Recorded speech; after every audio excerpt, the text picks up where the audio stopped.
हमारे साथ मौजूद हैं रुद्रेश जी, जो कि मीडिया विशेषज्ञ, और उनसे जानते हैं कि ये डिजिटल क्रांति और हिंदी को लेकर के जो पुस्तक आई है, इसको पाठक क्यों पढ़े, क्या नया है इसमें? देखिए, जहाँ पे बात है डिजिटल क्रांति और हिंदी की, तो यह एक जब से विश्व का एक नया नज़रिया जब शुरू हुआ, जब से इंटरनेट आया और डिजिटल क्रांति ने एक नए तरह से चीज़ों को देखना शुरू किया, तो जाहिर तौर पर डिजिटल क्रांति और हिंदी में ऐसा एक संबंध बना, चाहे वो OTT प्लेटफॉर्म हो, चाहे सिनेमा हो, चाहे आज का भूगोलीकरण का बाजार का दौर हो, इन सब में कहीं ना कहीं हम ये पाते हैं कि आज डिजिटलीकरण और जो मीडिया है वह एक दूसरे से जुड़ा हुआ है। और उसमें कभी हिंदी इसलिए कि आप देख सकते हैं जहाँ पर भारत की आबादी 130 करोड़ से ऊपर पहुँच गई है, वहाँ पर हिंदी का आज भी प्रभुत्व बहुत ज़्यादा है। और अगर न्यू एजुकेशन पॉलिसी में देखें तो आज भी हमारे एजुकेशन में भी कहीं ना कहीं हिंदी बहुत मातृभाषा जो है बहुत उत्तम रूप में आ चुकी है। इस तरीके से देखते हैं कि इसमें बाजार, सिनेमा, मीडिया, उसका व्यवसायीकरण किस प्रकार से हुआ, इससे हिंदी का कैसा जुड़ाव रहा है, हिंदी का पूरा क्षेत्र कैसा रहा है, और डिजिटल क्रांति में हिंदी किस प्रकार से अपना काम कर रही है। इसके लिए इस किताब को जरूर एक बार पढ़ना चाहिए, सोचना चाहिए और समझना चाहिए। धन्यवाद।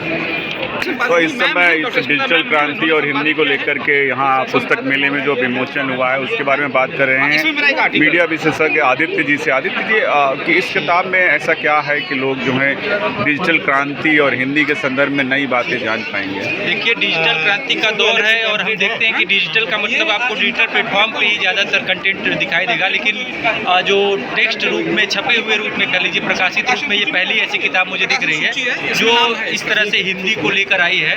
और इसमें खासतौर से OTT प्लेटफॉर्म जो आजकल चल रहा है उसके बारे में, सिनेमा और OTT को लेकर रुद्रेश नारायण मिश्र जी का एक चैप्टर मुझे दिखाई दिया। इसके अलावा उमेश चतुर्वेदी जी एक दिखाई दिए जो कि प्रसार भारती के सलाहकार भी हैं। तो इन लोगों ने एक अच्छा जो है काम किया है। डिजिटल क्रांति केवल हम ऑनलाइन प्लेटफॉर्म पे ही देखते थे, प्रकाशित रूप में देख कर ये अच्छा लगेगा। और ख़ासतौर से जो मास कॉम के स्टूडेंट्स होंगे, अगर वो रिसर्च कर रहे होंगे डिजिटल क्रांति या डिजिटल प्लेटफॉर्म पे, OTT पे, तो उनके लिए ये उपयोगी किताब होगी। मैं डॉक्टर स्मिता मिश्र मैम जो कि संपादक हैं, और अमरेंद्र पांडे और डॉक्टर प्रकाश उप्रेती जी सह संपादक हैं, इन लोगों को बहुत बधाई देता हूँ और शुभकामनाएं देता हूँ कि आगे भी ये इस फील्ड में काम करें। और हिंदी पुस्तक के संपादक ये विषय जो है ये आज का बहुत ही त्वरित और बहुत उपयोगी विषय है। ये विषय इसलिए ज़्यादा उपयोगी है कि अगर भाषा की दृष्टि से देखें तो डिजिटल दुनिया में भाषाई अतिक्रमण जिस तरीके से हो रहा है, और जो एक क्रियोलिक लैंग्वेज पूरे भाषा के अस्तित्व को खत्म कर रहा है, वो किसी भी भाषा हो, चाहे क्षेत्रीय भाषा हो, चाहे हिंदी हो, चाहे अंग्रेजी हो, ऐसे समय में इस पुस्तक का आना भाषा की मर्यादा को तय करेगा, उसकी सीमा, भाषा की सीमा को तय करेगा और भाषा का एक अनुशासन भी बनाएगा। तो यह पुस्तक जरूर पढ़नी चाहिए जो भी भाषा के चाहने वाले लोग हैं और जो डिजिटल दुनिया पे एक भाषा का अनुशासन चाहते हैं। बहुत बहुत धन्यवाद। तो इस समय हम मौजूद है विश्व पुस्तक मेले में और अनंग प्रकाशन के स्टॉल पर है। यहाँ पर डिजिटल क्रांति और हिंदी पुस्तक का विमोचन किया गया है, जिसके संपादिका डॉक्टर स्मिता मिश्र हैं। और इसी सिलसिले में हम बात कर रहे हैं प्रेरणा मिश्रा से, जो कि बताएंगी कि इस किताब को क्यों पढ़ी जानी चाहिए और क्या कुछ नया इस किताब में देखने को मिलेगा अगर पढ़ेंगे तो। जैसा कि आप सबको सर ने बताया कि ये किताब अनंग प्रकाशन से आई है, डिजिटल क्रांति और हिंदी, और बहुत प्यारा कवर और बहुत प्यारा नाम है। ये सिर्फ किताब हिंदी विषय या मीडिया विषय के लोगों के लिए ही नहीं है। असल में ये पुस्तक हिंदी, अनुवाद, सीरीज, मीडिया, जिन भी चीज़ों से आप जुड़े हैं उन सब चीज़ों के लिए, किस तरीके से जो इंटरनेट है, जो डिजिटल क्रांति है, वो एक तरीके से लोगों पे शासन चला रही है, उस पर ये पूरी पुस्तक है।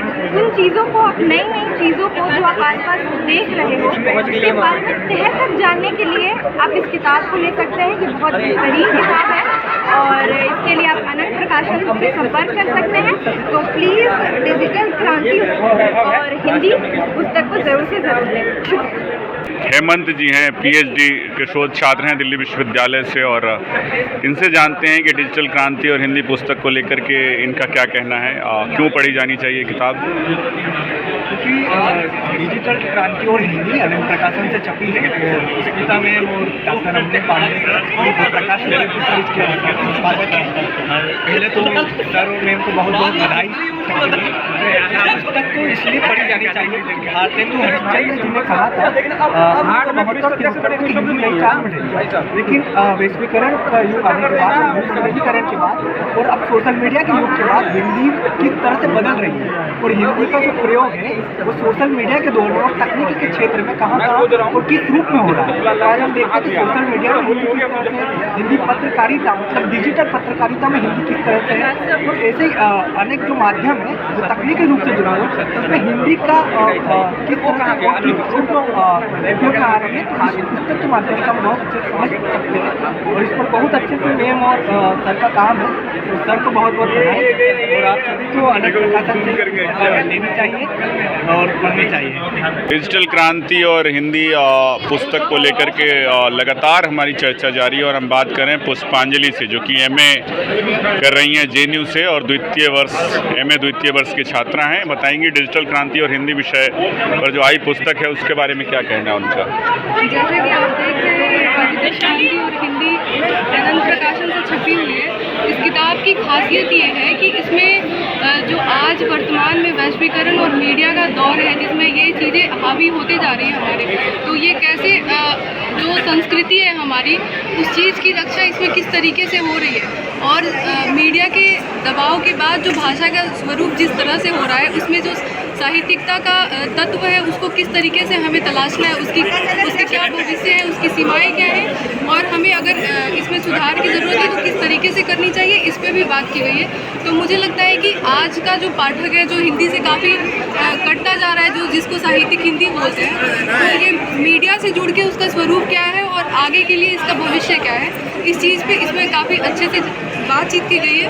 तो मुझे लगता है कि सभी लोगों को इस किताब को ज़रूर देखनी चाहिए और इस किताब की संपादक स्मिता मैम और सह संपादक अमरेंद्र सर, प्रकाश सर को बहुत बहुत शुभकामनाएं। आप सभी से